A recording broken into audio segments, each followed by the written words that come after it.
I just want to know how your stance on ISIS is going to help Canadians in any way. I need to know how you're going to protect future Canadians like my young daughter and 10, 15, 20 years from now when you're letting people in with an ideology that just does not conform to what we're doing here.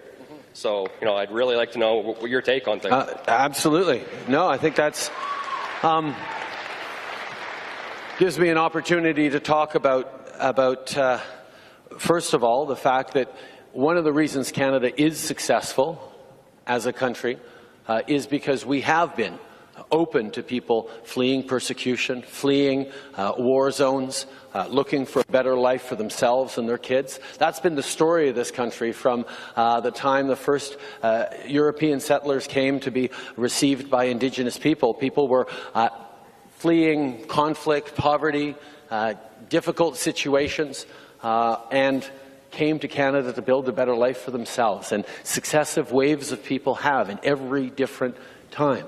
Every different wave. And when we welcomed in waves of refugees, whether it was the Ismaili refugees in the early 70s, whether it was the Vietnamese boat people in the early 80s, whether it was people fleeing the devastation of the Second World War from Southern Europe in the 50s and 60s, the Italian communities, the Greek communities, the Portuguese communities, and others, our country is so much the better for it. Do you remember the question 2 minutes ago that spawned that answer? The question was, what are you going to do about ISIS terrorists coming back who have an ideology that threatens our way of life?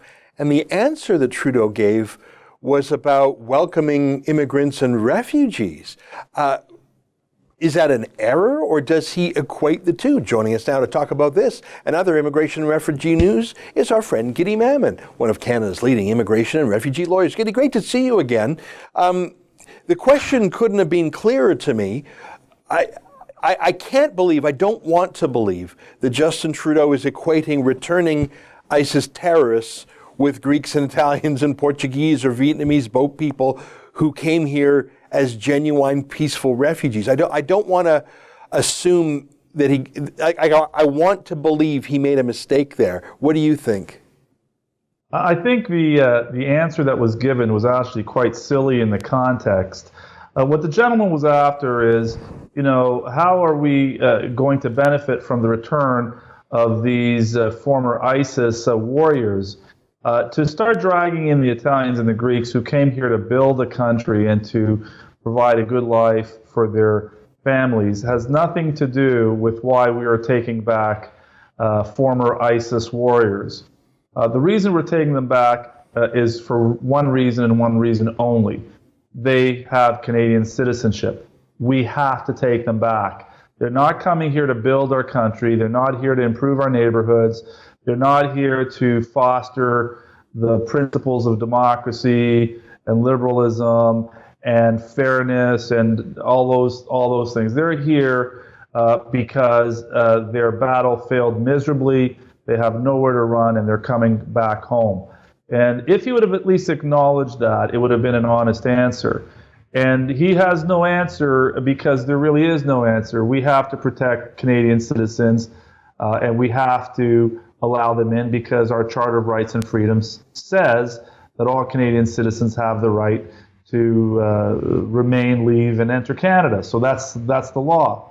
The Greeks, the Italians, and all the other immigrants who came here to build a future for their families should not be anywhere near that answer. Yeah, I found it so odd that he tried to normalize ISIS by lumping them in with those other groups. I have a number of Italian friends who reminded me that there's not a single Italian Canadian in cabinet, which has to be the first time in decades that's the case. I mean, I remember under Paul Martin and Jean Chrétien, there were a great number of Italian Canadians, and I don't believe in racial or ethnic quotas.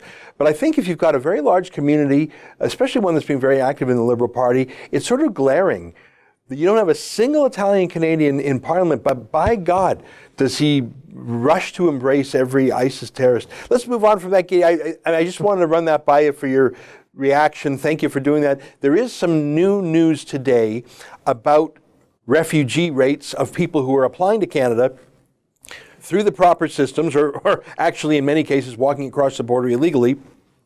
I see in the CBC today that there's a new statistic that 70% of refugee applicants to Canada are being approved, which is almost double what it was a few years ago. It's the highest percentage since 1991. What is this, as a 27-year high? What does this mean to you? Is our Immigration and Refugee Board courts, are they more lenient? Are there instructions from Trudeau? Are we just getting super great refugee applicants? What's going on here? It could be any of those things. Firstly, the greatest determining factor is the source country. The more problematic the country, the more difficult the circumstances are, the higher the acceptance rate you should expect. However, what that ignores is access to Canada. Normally, when a country is in conflict, visas are not easily issued to citizens of that country. So coming to Canada should be more difficult for them should be more difficult for them, and therefore the numbers of that individual country should drop. The 70 or 71% acceptance rate is historically very, very high. We have been typically seeing rates hovering in the mid 40% since the board was created in 1989. That number is the product of an individualized assessment. That means each individual has their own assessment of whether they're a refugee or not. And we don't look at the overall number. What it is, it is. The problem, though, is that you have to recognize that when people hear that the acceptance rate is 70%, it creates the belief that any refugee claim that's made from regardless whatever country you are, you have a 70% chance of success, which is simply not true. So the higher the rate, the more refugee claims the board is going to receive. Right. And theoretically, the lower the acceptance rate, the less likely people are going to depend on that system to establish themselves here in Canada on a permanent basis. See, that's my fear. I mean, you're right. There might be some people from some country somewhere who are so genuinely in need of refuge that their acceptance rate is high. But if you are a Haitian or a Salvadorian in the United States and you're about to be kicked out, or these DACA deferred enforcement of these young kids who came across illegally with their parents and have now grown up. This is the big debate that the president's having with the Democrats. If you're looking at your calendar and thinking, I'm going to be deported by Trump in a few months, and you hear that there's a 70% acceptance rate in Canada, you're going to roll the dice in Canada. I mean, what's the worst that can happen? You're stuck in our legal system for 12, 18, 24 months while you fight it. The worst that happens is you go back to the States. You're no further behind, right? That's right. And we also have to keep in mind one more important factor, which is our new refugee processing system. Remember, under the Harper regime, the government passed legislation to dissuade people from making refugee claims. And it basically said that we're not going to take 18 months or 2 years anymore to process these claims. We're going to make decisions quickly. You got to prove your claim. You're going to have a hearing within 60 days. And if you are a refugee, you get to stay. And if you're not a refugee, out you go.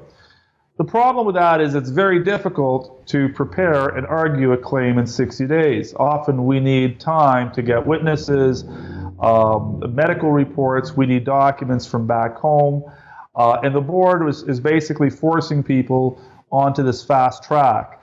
So now, when you appear in front of the board and you are, as counsel, are asked, well, do you have this document or this document? And you say, no, here's proof that we've done everything that we can and we still don't have that document. What happens is the board feels it's under pressure to proceed.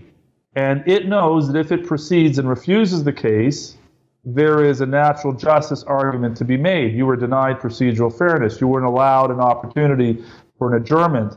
So some theorize that the board, for being under pressure, is going to err on the side of caution and say, well, okay, I'm going to assume that you have that document which proves that you're a member of this faith or a member of that a group or whatever. And so that could be another explanation for the high acceptance rate. They'd rather err on the side of caution.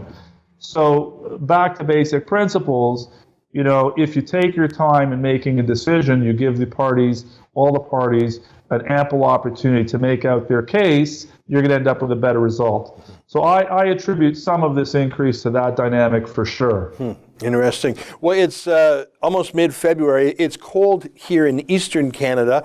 It's cold in western Canada too. It was about 14 months ago that we started seeing the stories of migrants coming up from the United States, and it was sort of a curiosity at first. Many of them were from Africa. They were walking from Minnesota or North Dakota into Canada through wintry fields. I remember one horrific story, a guy lost his fingers in frostbite. It was a curiosity at first because the idea of people walking into Canada, we never heard of it before. Tens of thousands of migrants later, it's the new thing, especially in New York into Quebec. It's almost springtime again. You have that Salvadorian and Haitian and DACA thing I was talking about. Giddy, what's your prediction? And I know we're all guessing here, but based on what's happened over the last year, these new acceptance rates of 70%, Trump's pledge that he's going to get tough, do you think we're in for another springtime rush across the border of self-deporting American migrants? Yeah, I think that the numbers are going to continue to rise every month over month. The Salvadorans are the next group. They have about 16, 17 months to figure out what they're going to do. So definitely next year, the demographics of that group is going to be focused most on the Salvadorans. The DACA kids are not going to be crossing the border anytime soon because they may be on the verge of a bill which will straighten out their situation. So if I was a DACA kid or DACA eligible kid, I definitely would not head to the border at this time. But these numbers are going to attract more people who are not in the DACA class because it's inviting. If you know that you're in the States illegally, you know your circumstances don't fit DACA, don't fit really any other program where you might be selected for permanent residence, you got to be looking at Canada very, very favorably. And I should say that we just spoke a little bit about the conservative government's amendments to the Act requiring this thing to go quickly, this process to go quickly. The board has now been completely overwhelmed with a backlog of cases from the hole in the fence.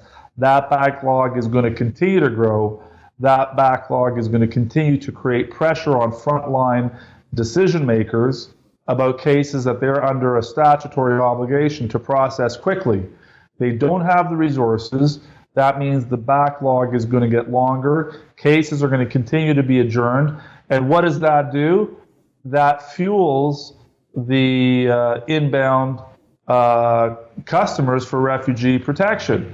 The reason why is if you know that if you go to Canada, you're going to have a hearing in 60 days and get sent home if you're refused, versus a situation where you may not get a hearing for 2 years, you're more likely to come and say, you know what, I'd rather spend the next 2 years in Canada and be rejected rather than take my chances here in the United States. Yeah. So the longer the process of making a refugee claim takes, the more people are going to come into that system because they're protected from removal until their claim is heard. Yeah, and try and track them down in 2 years when their claim is finally heard. That's another challenge too.